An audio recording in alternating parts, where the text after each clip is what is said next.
పట్టుదలతో చేస్తే సమరం తప్పకుండా నీదే, విజయం కష్టపడితే రాదా ఫలితం పదరా సోదరా.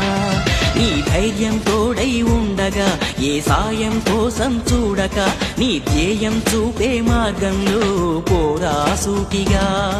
ఏనాడు వెనకడుగేయక ఏ అడుగు తడబడనీయక, నీ గమ్యం చేరేదాకా దూసుకుపోరా సోదరా. పట్టుదలతో చేస్తే సమరం తప్పకుండా నీదే, విజయం కష్టపడితే రాదా ఫలితం పదరా సోదరా.